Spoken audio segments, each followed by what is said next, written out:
आकाशवाणी भोपाल से प्रस्तुत हैं प्रादेशिक समाचार।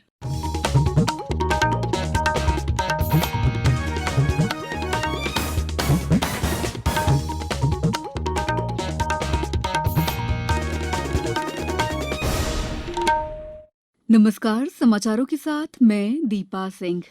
पहले मुख्य समाचार। प्रदेश में प्रधानमंत्री आवास योजना ग्रामीण में बने 1 लाख आवासों में हितग्राहियों को कल केंद्रीय गृह मंत्री अमित शाह कराएंगे वर्चुअल गृह प्रवेश। प्रधानमंत्री नरेंद्र मोदी 28 फरवरी को आकाशवाणी से करेंगे मन की बात, लोगों से प्रेरक घटनाक्रमों को साझा करने का किया आग्रह। प्रदेश में विश्वविद्यालयों और महाविद्यालयों द्वारा नए पाठ्यक्रम संचालित करने के लिए सरकार का भरपूर प्रोत्साहन मिलेगा। और भारत के साथ दूसरे क्रिकेट टेस्ट मैच के तीसरे दिन हार डालने के लिए इंग्लैंड का संघर्ष जारी, जीत के लिए मिला 482 रन का लक्ष्य। अब समाचार विस्तार से। प्रदेश में प्रधानमंत्री आवास योजना ग्रामीण में निर्मित 1 लाख नवीन आवासों में हितग्राहियों को कल एक साथ गृह प्रवेश कराया जाएगा। वसंत पंचमी के अवसर पर केंद्रीय गृह मंत्री अमित शाह गृह प्रवेशम कार्यक्रम में हितग्राहियों के नवीन आवासों का ऑनलाइन लोकार्पण करेंगे। मिंटो हॉल भोपाल में सुबह 11 बजे गृह प्रवेशम कार्यक्रम में मुख्यमंत्री शिवराज सिंह चौहान शामिल होंगे। इस मौके पर केंद्रीय मंत्री और मुख्यमंत्री हितग्राहियों से संवाद भी करेंगे।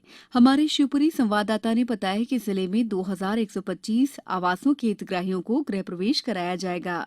वहीं गुना में 1643 हितग्राहियों को गृह प्रवेश कराया जाएगा। प्रधानमंत्री नरेंद्र मोदी इस महीने की 28 तारीख को आकाशवाणी पर मन की बात कार्यक्रम की 74वीं कड़ी में देश और विदेश में लोगों के साथ अपने विचार साझा करेंगे। एक ट्वीट में श्री मोदी ने लोगों से इसके लिए प्रेरक घटनाक्रमों को साझा करने का आग्रह किया। जनवरी में मन की बात कार्यक्रम में कला, संस्कृति, पर्यटन और कृषि नवाचार से लेकर विविध विषयों पर प्रकाश डाला गया था। लोग नमो ऐप और माई जीओवी ओपन फोरम में अपने विचार साझा कर सकते हैं। वे टोल फ्री नंबर 1800117800 पर भी डायल कर सकते हैं और प्रधानमंत्री के लिए अपना संदेश हिंदी या अंग्रेजी में रिकॉर्ड कर सकते हैं। लोग 1922 पर मिस्ड कॉल देकर भी अपना संदेश रिकॉर्ड करा सकते हैं। राज्य में किसानों को कुसुम योजना के अंतर्गत विद्युत उत्पादन के प्रावधानों का लाभ दिलवाया जा रहा है। व्यापक रूप से योजना लागू होने पर इसमें किसान को जहां सौर ऊर्जा से उत्पादित बिजली मिलेगी, वहीं विद्युत के स्टोरेज की व्यवस्था होने से अतिरिक्त उत्पादन की राशि किसान के खाते में जाएगी। पारेषण की हानि को रोकने में सफलता मिलेगी। इससे जहां सरकार को भी लाभ होगा, वहीं किसानों को दिन के समय में 10 घंटे लाइट की आपूर्ति सुनिश्चित हो सकेगी। ये जानकारी आज पर्यावरण और नवीन तथा नवकरणीय ऊर्जा मंत्री हरदीप सिंह डंग ने मुख्यमंत्री शिवराज सिंह चौहान से चाय पर चर्चा के दौरान दी। श्री डंग ने बताया कि शासकीय भवनों में भी सौर ऊर्जा से विद्युत प्रदाय की योजना सफल हो रही है। शासकीय कार्यालयों की छत पर संयंत्र की स्थापना कर रूफटॉप योजना को लोकप्रिय बनाया गया है। समाचारों में वक्त है ब्रेक का। कोविड-19 से बचाव और सुरक्षित रहने के 3 उपाय।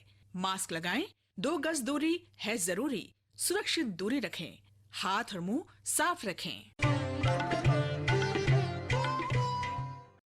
ब्रेक के बाद समाचारों में आपका एक बार फिर स्वागत है।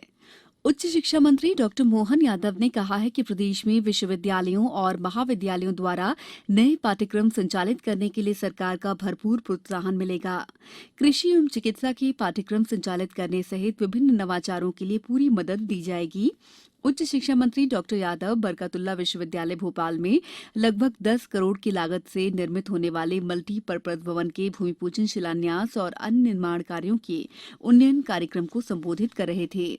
उन्होंने कहा कि बरकतुल्ला विश्वविद्यालय में निर्मित होने वाले मल्टीपर्पज भवन का नामकरण स्वामी विवेकानंद के नाम से किया जाएगा। विश्व रेडियो दिवस के संदर्भ में मन का रेडियो विषय पर पीआईबी भोपाल, आरओबी भोपाल और शोध पत्रिका समागम द्वारा 17 फरवरी को पीआईबी भोपाल में दोपहर 3 बजे एक सेमिनार का आयोजन किया जा रहा है। रेडियो की उपयोगिता, स्वीकार्यता और प्रभाव पर केंद्रित इस सेमिनार में माखनलाल चतुर्वेदी राष्ट्रीय पत्रकारिता विश्वविद्यालय के कुलपति प्रोफेसर केजी सुरेश, सचिव जनसंपर्क डॉक्टर सुदाम खाड़े, आकाशवाणी और दूरदर्शन समाचार की संयुक्त निदेशक पूजा पी वर्धन और पीआईबी भोपाल के अपर महानिदेशक प्रशांत पाठराबे सहित विभिन्न वक्ता भाग लेंगे। केंद्रीय सामाजिक न्याय और अधिकारिता मंत्री डॉक्टर थावरचंद गहलोत ने कहा है कि सरस्वती शिशु मंदिर समाज द्वारा संचालित होकर समाज के लिए कार्य करते हैं। यहाँ शिक्षा के साथ व्यक्तित्व का निर्माण किया जाता है। वे आज आलोट के पिपलिया पीठा सिसोदिया में सरस्वती शिशु मंदिर के नवीन भवन का लोकार्पण कर रहे थे। श्री गहलोत ने स्थानीय लोगों की समस्याएं भी सुनी। चेन्नई में भारत के साथ दूसरे क्रिकेट टेस्ट मैच के तीसरे दिन इंग्लैंड ने दूसरी पारी में 3 विकेट पर 53 रन बना लिए थे। डेनियल लॉरेंस 19 और जो रूट 2 रन बनाकर क्रीज पर थे। रविचंद्रन अश्विन ने 1 और अक्षर पटेल ने 2 विकेट लिए। इससे पहले भारत ने आज दूसरी पारी में 286 रन बनाए।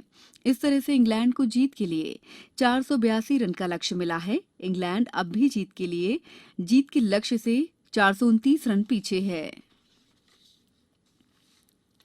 अब कुछ समाचार संक्षेप में। अशोकनगर जिले में मिलावट के खिलाफ अभियान के तहत मोबाइल फूड टेस्टिंग लैब 24 से 26 फरवरी के बीच लोगों को जागरूक करने के साथ साथ परीक्षण भी करेगी। सीहोर जिले की नसरुल्लागंज में आयोजित रोजगार प्रदर्शनी में लगभग 24 विभागों द्वारा जन कल्याणकारी योजनाओं का प्रदर्शन किया जा रहा है। डिंडौरी में आज आसमान में बादल छाए हुए हैं।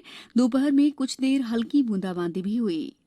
खंडवा में कलेक्टर ने निर्देश दिए हैं कि जिले के सभी पोषण पुनर्वास केंद्रों में जितने पलंग की क्षमता है उसी के मुताबिक कुपोषित बच्चे वहां भर्ती कराएं ताकि उनके पोषण स्तर में सुधार लाया जा सके। देवास में नेहरू युवा केंद्र द्वारा ग्रामीण अंचल में जल शक्ति अभियान के तहत सोनकच्छ विकासखंड के जिवाजीगढ़ ग्राम में जल पंचायत का आयोजन किया गया। यहां ग्रामीणों ने जल संरक्षण की विभिन्न विधियों को अपनाने का संकल्प लिया। शहडोल जिले से गुजरने वाले राष्ट्रीय राजमार्ग नंबर 43 पर सड़क दुर्घटनाओं को रोकने के लिए 6 ब्लैक स्पॉट चिन्हित किए गए हैं। गाड़ियों की रफ्तार को कम करने के लिए यहां रेत की बोरियां रखी गई हैं। कटनी में सड़क दुर्घटनाओं में कमी लाने के लिए आम जनमानस को यातायात के नियमों के प्रति जागरूक करने के उद्देश्य से बाइक रैली निकाली गई। अंत में मुख्य समाचार एक बार फिर। प्रदेश में प्रधानमंत्री आवास योजना ग्रामीण में बने 1 लाख आवासों में हितग्राहियों को कल केंद्रीय गृह मंत्री अमित शाह कराएंगे वर्चुअल गृह प्रवेश। प्रधानमंत्री नरेंद्र मोदी 28 फरवरी को आकाशवाणी से करेंगे मन की बात। लोगों से प्रेरक घटनाक्रमों को साझा करने का किया आग्रह। प्रदेश में विश्वविद्यालयों और महाविद्यालयों द्वारा नए पाठ्यक्रम संचालित करने के लिए सरकार का भरपूर प्रोत्साहन मिलेगा।